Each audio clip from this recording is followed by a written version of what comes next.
What's up? So, this is my first time going live. And the point of going live was first of all, I'm fresh out of subjects. I have no idea what to even talk about. But the second reason was I wanted to talk a little bit about the impact that my channel has had. So, my channel has done quite a few things since I started it. And one of them was bringing more awareness to courses and specifically beat selling courses, not necessarily courses on, the stuff that BusyWorks Beats does with like teaching you how to use FL Studio in some like shitty way, but this channel brought more awareness to like courses as a whole and the way that they kind of work. And the thing about courses, the problem that I had with them to begin with was the fact that they weren't effective and they didn't actually yield any kind of result. And I had a huge problem with that because I think if you're going to spend like $1,500 on something, it should yield some kind of result. But these course creators set themselves up in this way where they kind of just assumed because they had made something work that anybody could make something work. And that's not how it works. I know I just used works like 5,000 times, but this is my first time live, so give me a break. I want to be able to sit there like Weaver and do nothing and comment on everybody else's work. I actually love Weaver Beats, but the thing is, this week I couldn't think of anything to talk about. Like, I feel like I've touched on every single thing that was big on my soul when it comes to the things that I paid for when I was learning how to produce and the thoughts, assuming that something was going to be the way that I assumed that it was going to be, the assumptions or the I can't even think of the word, just thinking that something was going to be as big and as grand as it seemed like it was going to be, which it wasn't at all. So when I started to produce, I assumed that everybody was going to want to listen to what I was producing. I assumed that my family and friends were going to be like, wow, this is so cool. We can't make music and you can make music. That's like really special. But that's not what I actually got. What I ended up getting was a lot of crickets and a lot of people not really caring all that much about what I was doing. So, what I learned through those years, so we're talking like 2019 to like 2022, 2023, when I came back on YouTube, but in between those years, I started to realize that it wasn't what I thought it was going to be. There was a lot of roadblocks. So I started to watch this channel, Heat. And I know that everybody knows Ryan. And when I started to make more videos, I started to talk about Heat specifically. And for some reason, like I put all 100% of myself into Heat and having an issue with him. Not even having an issue with him, having an issue with Heat as a brand. When I started to talk about Heat, I started to realize like a lot of other people had issues with Heat. So the most natural thing for me to do was to just talk about my whole experience with how that whole thing went. And with Heat, I thought that this was the answer. I really thought that Heat was going to be the thing that, from a producer that was making zero money to a producer that was going to make a lot of money, I thought that Heat was that barrier. And I was so, so close to buying the course. And I'm glad that I didn't because I started to see people buying Heat's course and they weren't getting anywhere after they bought it. And this isn't anything on Robin Wesley or anything like that, but it was just taking away that magical aspect of the courses because the beat selling courses don't actually sell beats. And so my entire purpose when I started doing this was to show that beat selling courses didn't sell beats. It was all a facade. And I started to see as my channel progressed, I started to see that these courses were they were the channels, they were getting less and less views. And then I started to see the creators of the channels start to pivot and change what they were kind of doing. And that's when I knew that I was being watched by people that I didn't realize were seeing my content. So these content creators that I was watching for years, as soon as I started to talk about them, I knew that they were watching because I was getting enough smoke to realize that I wasn't speaking or pissing into the wind, so to speak. And that made me want to continue to talk about this stuff because I feel like as producers, we get really stuck. We want this to work. We want this to work so bad. Like we would kill to make this work. Everybody goes to 9 to 5s and nobody wants to go to a 9 to 5. Like when I'm sitting in my 9 to 5, I want to die. I feel like I'm wasting. We only get this finite amount of years of life, and we're giving it to somebody else to make their dreams come true. And I was like, no, fuck that. I want my dreams to come true. And I started to produce music and I started to follow all of these course creators and all of these different people. And it drove me crazy because nothing changed. Nothing ever freaking changed. So my whole thing with this channel was to kind of highlight that the passion needs to come from within because nobody can make you get out of that grind that you feel like you're in. We're all in the same situation. Gas is expensive. Groceries are expensive. Kids are expensive. Everything's expensive. And we don't want to keep going to this 9 to 5 grind to cover these expenses. So we decide that we're going to produce these beats and maybe sell on BeatStars, make a little bit of money that way. And then we realized really, really quickly that that isn't something that's super viable. So we start to watch these videos. If you watch this video, just watch it. This is the ultimate guide and blah, blah, blah, blah. And that's how everything started. Where Curtis King and BusyWorks Beats were brought into it was Curtis King was somebody that I watched at the very beginning when I first started to produce. I watched Curtis King, and he and Adam Ivy were two people that I watched. And Adam Ivy, his stuff was so fucking run of the mill, bullshit, stupid fucking shit. And I ate it up. I ate it up like gullible as hell. I was sitting there like, oh, I can make this work. Like this Adam Ivy, he definitely knows what he's talking about. He has to know what he's talking about. He is produced for this and that and this and that because he always led with his accolades. And then Curtis King, he didn't actually say anything about anything that he had achieved. What he talked about was the mental health of being a producer and how it can really like mess you up and it really like throws you for a loop. So I started to get really into Curtis King and I was like a big fan of Curtis King. And I'll tell you, this is where it started to go bad with Curtis King for me. So we're going back to like 2020. I'm sitting there and I'm watching this Curtis King video and I decided to comment because I was super into podcasts at the time. So I decided to comment and I said, oh, I wish that you would upload more podcasts. Like, I wish that you would get back into the podcast, Curtis King, because I really enjoy your podcast. This was from a fan girl aspect. Like, I was super into Curtis King. I loved the mental health stuff. I loved all that stuff.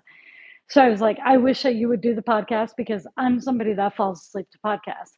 And certain voices and stuff can put me to sleep. And that's nothing against Curtis King. He doesn't put me to sleep, but certain things, you know what I mean? Like that they're really soothing and you go to sleep to them.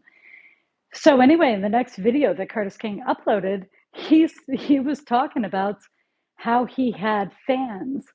And he talked about the fans in a way where he was like, oh, well, these fans, they're always expecting something of me, and I'm just so sick of people expecting things of me. And I remember at that point, I stopped liking Curtis King because I was like, so you've been sitting here talking about all this mental health bullshit and how you care and call this number if you're having thoughts about this or that or this and that.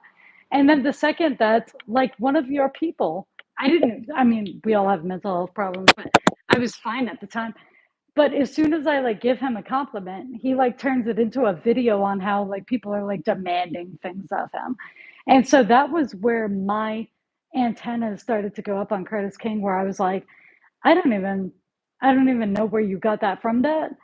But that's sad that like people can't even like make a request or whatever. But there were some other things that happened.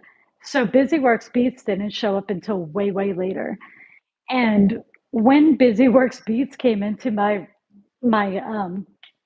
sphere was through Weaver Beats, who I didn't know Weaver Beats until the end of 2023. So Weaver Beats is very new to me, but I'm a huge fan and I like what he's doing.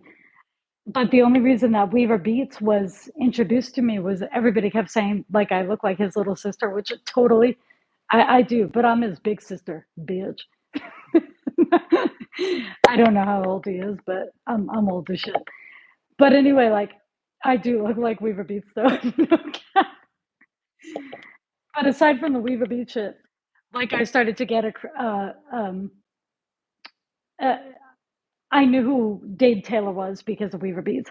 I knew who BusyWorks Beats was because of Weaver Beats. And when I really dug into BusyWorks Beats, I was like, wow, this entire thing that I started my whole channel on was based on people that are doing what BusyWorks Beats is doing. Like he's public enemy number one.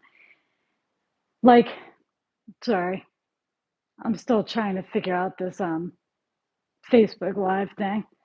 But with BusyWorks Beats, he was the epitome of everything that I couldn't stand about this whole space when it comes to learning how to produce music.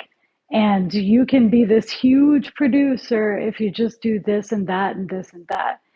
So when I was introduced to BusyWorks Beats, everything went full circle, especially when Curtis King, he did this whole thing where and I know he wants it deleted really bad. I don't know if BusyWorks Beats actually deleted it or not, but BusyWorks Beats had this what is it called when somebody makes a video and they're sitting there like speaking your praises and shit like that.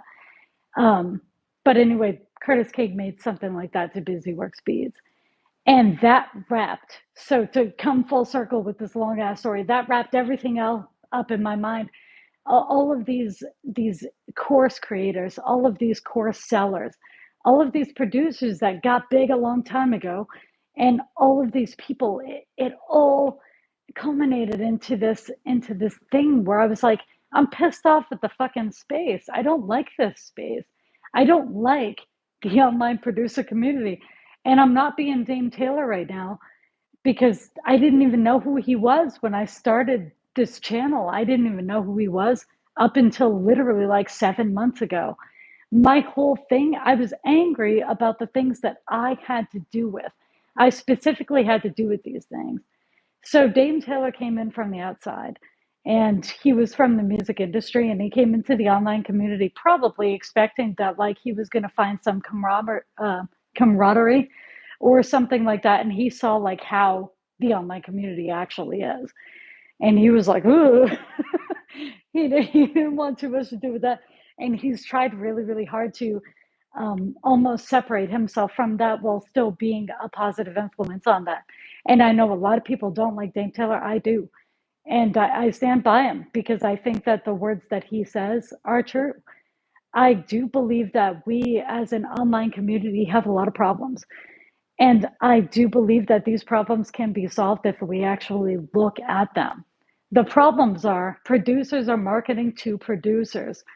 It's all producer on producer marketing. It's like this inner cannibalism that exists within this space.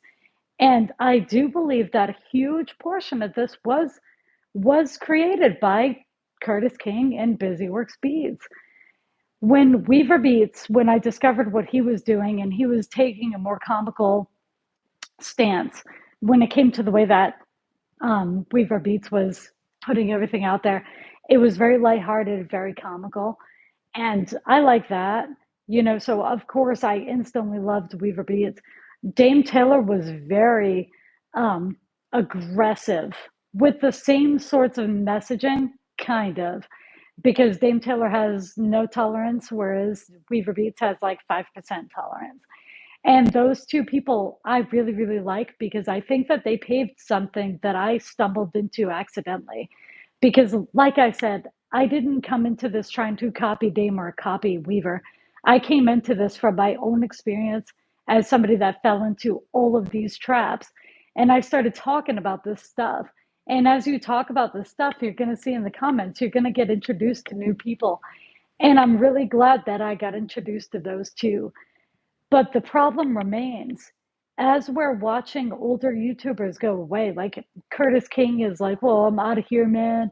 I'm not even going to do this shit anymore. Like, there's going to be another producer behind him that takes over that space. And I don't know if you guys remember, I put out a video called the Beat Maker Course Blueprint or whatever. I showed a lot of this kid Control with a K. And he's a really good creator, but the thing is he is the ultimate person to fill in Curtis King's spot. Like, I feel like these Gen Zers are the ones that are going to come in and fill in these holes for these Curtis Kings that are starting to leave. And if you think that Busyworks Beats is ever going to leave, he won't. I promise you, he will not. He puts out these 2 second long, unedited, piece of shit, crappy, fucktard videos of himself making his shit ass crap fuck beats on his shit ass crap fuck computer. And I can't stand him. You know why I can't stand him? Because he's fucking fake. And he's fake because of the fact that he is a robot. People say that I'm AI. Busyworks Beats is AI, as AI as they come. This guy does not have emotions. He does not cry. He gets angry in text form. He does not get angry on video or in voice calls or any other iteration of that. He is robotic. And he just sits there and pumps out these videos like a freaking AI. And he's done it for years. And the fact that he is buying an audience, buying bots, buying like I don't even care. I'm on a live stream. I don't know what the legal implications of this are. Like, but if you look at that lawyer Friedman, that he like the Twitter lawyer, like this motherfucker is like, can you untag me? Because like, if you actually look, none of those people spoke English. How do you have a primary audience from India? Why do you have a primary audience from India? That's so lacking in English when you're talking about some long-winded ass dude that uses big words incorrectly. How? How? How is that? How? Like, but I've had my issues with people, and Adam Ivy, like his comment.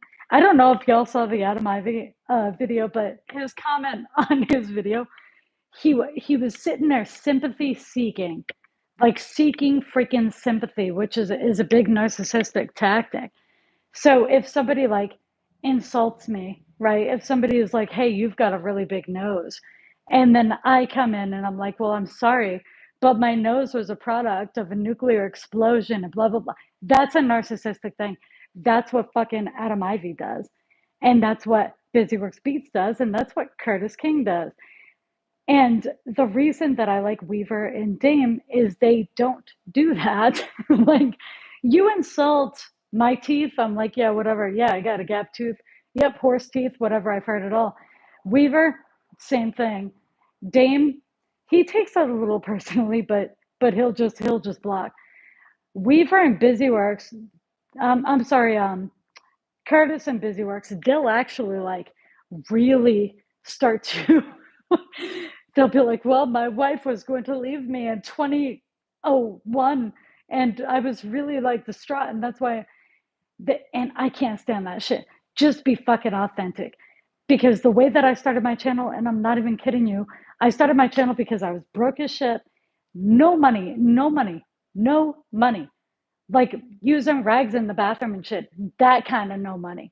Like just covering freaking rent, freaking out that I can't afford anything. I started to upload to um, YouTube. And, I was one of those people who were watching these like miracle freaking turn your whole P game around with this.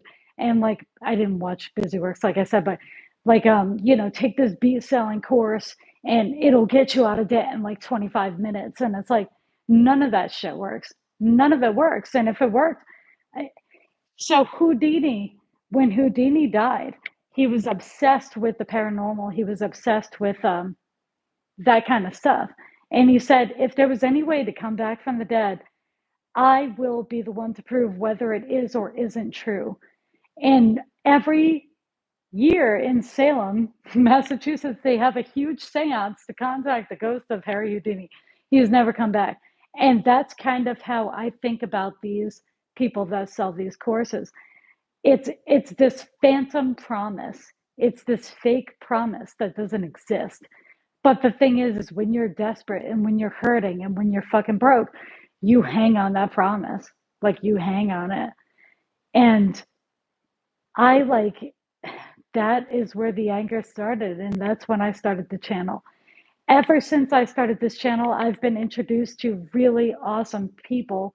I've been really introduced to awesome creators that I super love. And like I said, I am very I have a high threshold for you. You don't impress me much. Oh, Weaver Beats impresses me. Dame Taylor impresses me. Pellinor, I've talked to you in both Discord and I've talked to you on YouTube. You impress me. What you're doing. Everybody's kind of taking these new angles, and I feel like these old ass producers, they're so fucking tired. Curtis King, Busyworks Beats, Ev McCree. I'm just done with them. You know, I think that either we need producers that actually have like some teeth in the industries that we're looking to learn about, or they're just so freaking entertaining. But these producers that provide neither, I think we're just about to be done, honestly, because my channel has it's experienced steroid level growth. And I think the reason that that happened, the only reason that that happened was I was real the whole time. I never made anything up. And I was willing to correct my mistakes when I made them. Like somebody would be like, "Oh, you're wrong about this, Leah." And I would sleep on it. I would talk to them the next day and I would be like, "You're right, I was wrong. Like that was stupid. That was stupid to say." And the biggest witness of that was probably Wiener Schnitzel Discord. But no, I'm always willing to admit that I'm wrong. And my ego, I don't have that big of one. And I think that people that are super authentic and super real, that like I just went off on this live stream, probably going to be sued like 10 times over, but I think that people that show that authenticity and people that are real with the people that they love, which is you guys, whoever, especially the people in this live stream right now, like this is my first live stream. And if you're here, like, I'm not even kidding. Like, thank you. Because I was worried that nobody was going to show up. So I just wanted to say authenticity will always win. And I will always be authentic. I will always be real. And I will always state my mind. I'm not copying anybody. I'm not being anybody else. I'm being me. And I hope that you guys enjoy it. And I look forward to a 2024 of us all like learning together, getting mad together and all that shit. But anyway, if you guys like this live, let me know. If you want me to do it again, let me know.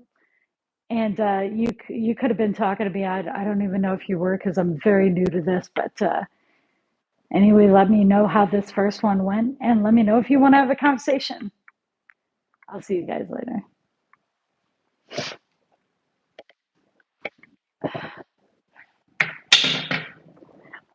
awkward face.